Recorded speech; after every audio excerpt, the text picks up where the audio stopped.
Ya. Assalamualaikum warahmatullahi wabarakatuh.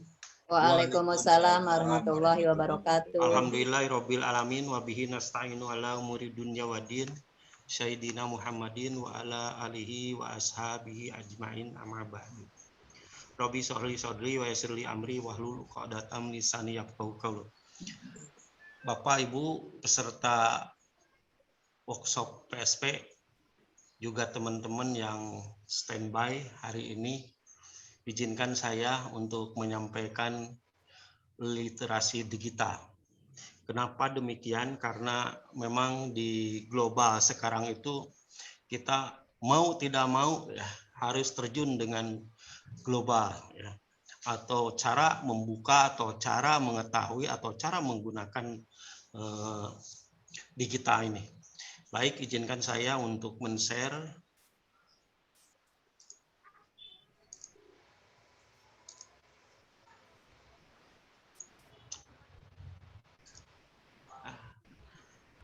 Ini saya coba untuk digital literasi yang berada di SMP Negeri 1 Ciranjang ya, yang akan saya presentasikan pada hari ini Jumat 18 Juni 2021 mulai dari pukul 16.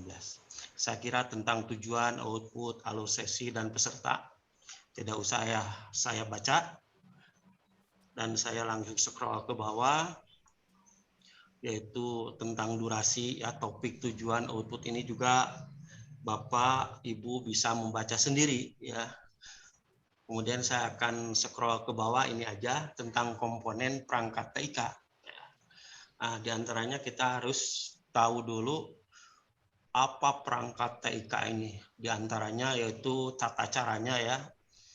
Yang pertama dengan cara pesan atau membuka paket ya. Di sana ada media, kemudian maju ke perangkat teknologinya ya, kemudian ada gangguan atau noise ya, atau perangkat teknologi penerima juga bisa ada gangguan, dan ini feedback dan umpan balik. Lanjut ya. Kemudian tentang komponen perangkat TIK ya, perangkat TIK. Unsur-unsur komunikasinya itu pengirim dan penerima, jelas tuh.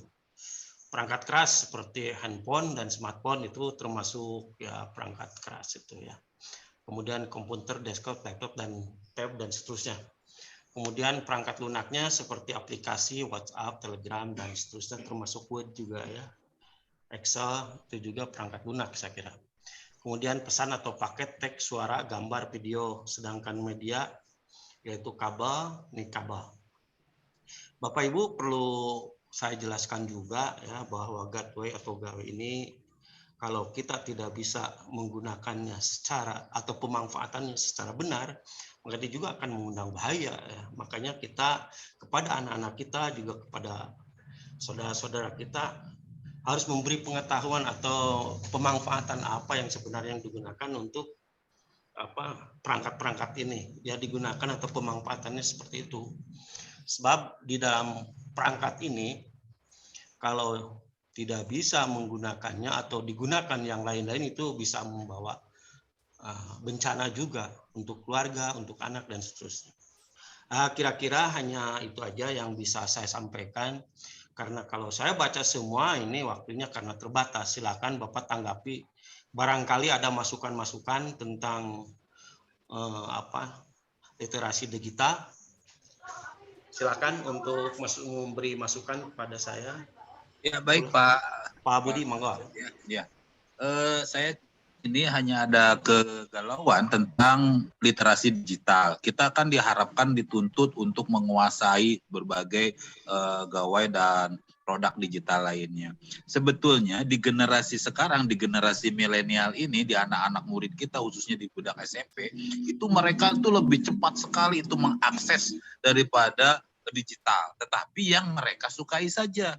Itu program guru belajar atau ruang-ruang belajar itu jarang ada di handphone itu. Kalau kita lihat anak-anak ya Bapak ya, jarang anak-anak itu mengakses itu. Dia yang hanya ada Free Fire atau ada PUBG yang begitu-begitu aja yang diaksesnya itu. Nah ini bagaimana ya Pak supaya konten-konten itu bisa benar-benar wajib dimiliki oleh anak dan kita bisa cara-cara aplikasi apa yang bisa digunakan oleh kita agar anak-anak tidak bisa mengakses. Nah ini ya, apakah lewat regulatornya kita bisa minta tolong atau bagaimana ini, karena kadang-kadang kita lepas seolah-olah sedang belajar, tetapi kenyataannya dia sedang mengakses game lah atau video yang lain lah atau TikTok atau sebagainya. Ini Setuju sekali Pak, setuju saya, bagus sekali dengan masukan dari Bapak. Tempo hari kalau saya jadi Menteri Telekomunikasi, tempo hari pernah ya ada pembackupan ya atau pemblokiran tentang WhatsApp. Nah itu bisa kan? Kenapa itu seperti konten-konten porno dan sebagainya tidak bisa diblokir itu? Setelah diblokir malah bisa anak-anak itu buka gitu. Nah ini juga tergantung ya kepada kitanya untuk memberi pemanfaatan gawai itu sejauh mana gitu. Ya, barangkali Ibu Yayan atau Pak Tujri, silahkan ada masukan. Terima kasih Pak Budi atas masukan. Silakan. Baik, jadi sangat betul sekali apa yang disampaikan oleh Pak Budi tadi. Jadi teknologi ini ibarat pisau bermata dua ya. Jadi di satu sisi itu sangat menguntungkan dan sangat membantu sekali bagi kita, khususnya dalam dunia pendidikan ya, terutama dalam hal pembelajaran. Kenapa? Karena dengan pemanfaatan digital ini pembelajaran akan semakin menarik. Anak-anak juga tidak akan cepat jenuh untuk belajar dalam kelas. Kenapa? Karena sifatnya aktif. Ada yang mereka lihat. Karena kita tahu bahwa tidak semua anak memiliki gaya belajar yang sama gitu. Ada yang kinestetik, ada yang audiovisual ya. Jadi dengan pemanfaatan teknologi seperti ini, kita cenderung akan mampu mendesain kelas itu lebih hidup. Tapi di sisi lain memang kita tidak bisa menafikan dampak negatif yang maha dahsyat bagi anak-anak kita, karena anak usia SMP ini kan anak usia puber gitu. Anak usia ya lagi ngelonjaknya lah. Baru naik masa pubernya, sehingga di sini memang perlu keterlibatan semua stakeholder ya. Terutama di sini pemerintah pusat untuk melakukan blokir terhadap situs-situs yang memang dapat memberikan dampak negatif bagi anak-anak kita. Khususnya yang saat ini marak, yaitu situs game online. Ya. Belum lagi kalau situs-situs pornografi dan sebagainya. Ya. Tapi memang karena sifatnya teknologi ini sangat global, sangat luas, jadi memang tidak mudah. Ya. Tapi bukan berarti tidak mungkin. Yang penting paling tidak kita tidak bisa menghilangkan semua konten itu secara 100%, paling tidak bisa diminimalisir mungkin oleh pemerintah. Oke Pak Tudi, masukan yang sangat bagus sekali itu ya. Jadi kalau SMP itu masa-masa yang ingin tahu ya. Jadi harus kita awasi. Sedangkan SMP, SMA dan sedangkan untuk anak tingkat mahasiswa harus kita sahabati ya.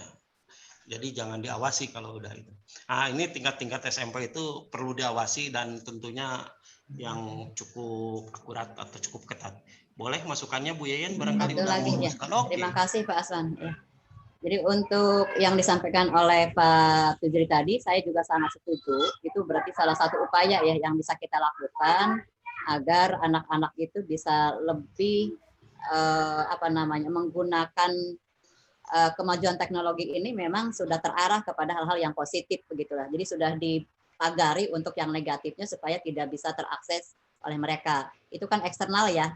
Nah, tapi mungkin saya menyarankan atau mengajukan hal lain, justru kita pemagarannya secara internal yang ditanamkan kepada setiap pribadi anak melalui kegiatan-kegiatan pembiasaan yang perlu selalu barangkali dilakukan secara rutin, menjadi pembiasaan, akan menjadi karakter anak, agar anak itu benar-benar mampu memilah mana yang baik dan mana yang tidak baik buat dirinya. Begitu. Kemudian mampu juga memagari dirinya dari hal-hal yang negatif tadi. Nah, itu jadi akan ada pengawasan melekat dari dalam diri sendiri begitu. Nah ini insya Allah kalau hal itu dengan keteladanan, pembiasaan, kemudian program ya mungkin berbagai program budaya sekolahnya itu dengan berbagai kegiatan yang memberikan backing lah, menjadikan backing pada diri anak supaya anak itu tidak tergoda untuk hal-hal yang kurang baik tadi, ya insya Allah itu pun mungkin mudah-mudahan bisa berpengaruh begitu. Terima kasih Pak Aswan. Kuncinya itu berarti anak bisa memilah mana yang baik dan yang buruk. Tentunya kita sebagai umat Muslim ya kita arahkan. Ini ya. Boleh, saya ada tambahan sedikit ya Pak. Ini kan di sesi misalnya dalam akreditasi aja misalnya tentang perilaku anak, bahwa salah satu nilai yang baik itu kalau anak tidak membawa handphone, kan ada salah satu itu kriterianya. Padahal sekarang itu nggak mungkin gitu. Terbalik. Anak tuh justru harus punya handphone. Bahkan bagaimana gitu kita melepas gitu, seperti Pak Tujri tadi bilang, ada dua mata pisau gitu kan. Satu untuk memotong kebodohannya, tapi satu lagi untuk memotong dia akhlaknya gitu. Dan pembiasaan yang dilakukan kata Bu Yen itu juga sulit terkontrol gitu ya. Memang harus diupayakan terus. Nah ini Pak, saya ini tolong ya kepada pemerintah itu benar-benarlah melakukan pemblokiran yang diusulkan oleh pihak sekolah gitu Pak. Terutama online. Ini kadang-kadang mohon maaf Pak ya, kemarin itu ada lomba online yang disetujui oleh pemerintah sendiri, itu disediakan Pak hadiahnya gitu. Bahkan mohon maaf ini saya berkata, mungkin salah satu pemimpin kita juga menyetujui gitu lomba di game online itu, karena sudah zamannya asalnya. Baik Bapak Ibu peserta diklat ini atau teman-teman yang mengikuti acara ini, karena waktu nih mohon maaf. Jadi jika kurang memuaskan ya karena saling memasukkan aja, insya Allah di lain waktu kita lanjut lagi dengan materi yang sama atau materi yang berbeda. Kurang dan lebihnya mohon maaf karena terbatas dengan waktu ini. Bila taufiq wal hidayah. Wassalamualaikum warahmatullahi wabarakatuh. Waalaikumsalam warahmatullahi wabarakatuh. Oke. Ya, makasih. Berapa menit?